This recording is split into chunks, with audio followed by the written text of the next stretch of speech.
Divisoria ngayon. Masakay tayo sa e-bike. E-bike ba ito? Oh, kapit ka niya parang kuhan, parang iming. Ito, maraming speaker dito.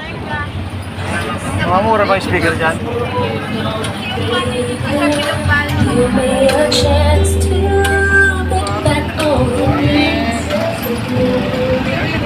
Kaya tayo sa pasal-pasal tayo sa Divisoria.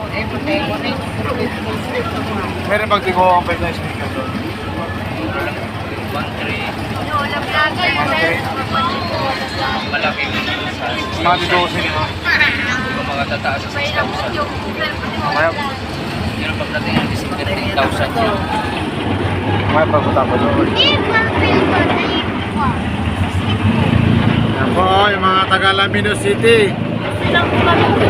Lumala po sa Maynila para manlimos.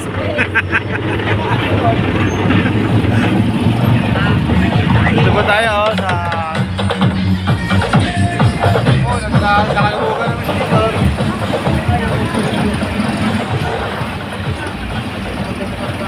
Ayun, ilaw pareho, ilaw. Mamaya bibili tayo yung ilaw doon.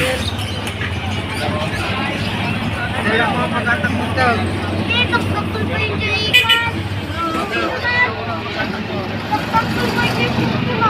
Service mo sa school. Para may sakay mo yung jowa mo.